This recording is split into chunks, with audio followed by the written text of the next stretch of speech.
I made a real bonehead mistake while using the crop tool, as you can see right here where my cursor is. When I tried to move it manually, I was just trying to move it, up or down. I should have used the arrows to nudge it. I should have never moved this from side to side because that is a confusing part of the video. So use my mistake to remember, oh yeah, Scotchko was a bonehead when he didn't use the arrow keys. Right there, you play games, you use the up, down, left, right arrows. So up and down in order to move that upper third right to the horizon. Got that? Now, we have been resizing JPEGs in the Save for Web dialog box, which is a legacy feature, but it's the best way to help you learn image size right from the start. You don't want to do that because the resampling there is inferior to what Photoshop can do out here on the front end. So we know that our ultimate goal is an image that's 2560 by 1440. And there's a gotcha here that may or may not happen. I haven't tried this yet in advance to check.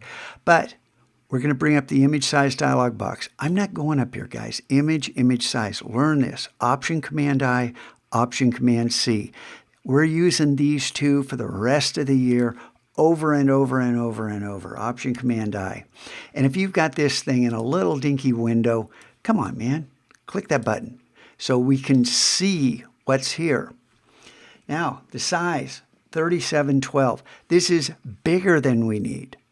Okay, great, let's keep it. No, for this purpose, we want this specifically for our desktop, and we want it at that 2560 by 1440.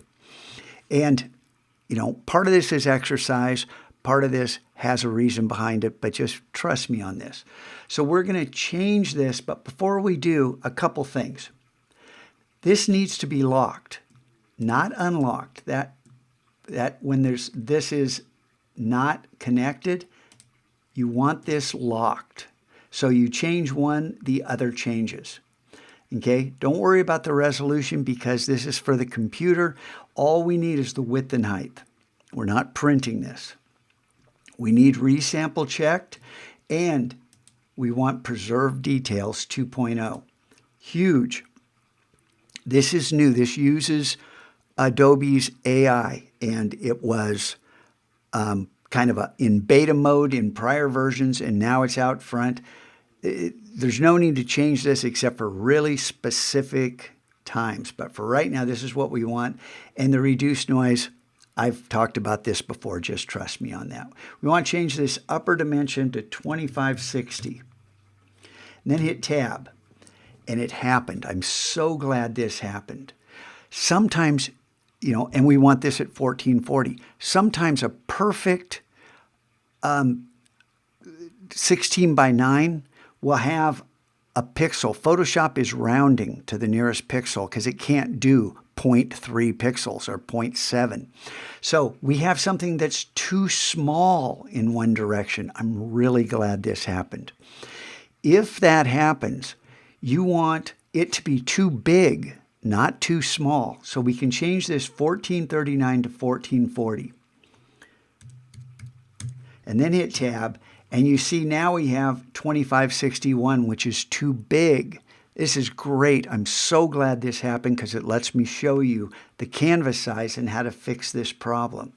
So we click OK, preserve details. Come on, you guys, do that stuff. And this is now resized. And we pull up our image size, and you see we got 2561. And some people would say, oh, unlock this and change this here. No. Don't mess with the image size. This is a canvas size problem. Hit cancel. We have one extra pixel horizontally, right? So we can remove one pixel from either side with the canvas size dialog box. By default, if we pull up Option Command C, it's image canvas size. Option Command I, Option Command C. I use these all the time. This has a registration point. If I change this 2561 to 2560 and leave that there, Photoshop's going to take a half a pixel off the top and bottom. Photoshop doesn't know half pixels. It knows whole pixels, and everything else it guesses. So I'm just going to remove 1 pixel. Where? Top or bottom? I love the sky. I think we can sacrifice 1 pixel off the bottom so we protect the top, and we change this to 2560 and click OK. I usually just hit return twice because you get a warning that says, hey, you're going to change the canvas size and it's removing pixels. Yeah, I know. We know. It looks like nothing happened. Option Command I. 2560 by 1440. I'm so glad that happened. Hit escape to get out of that. Now we have this image, the perfect size for our desktop, and we could save it out here, but dang, what about enhancing? Can't we make this better? The answer is absolutely.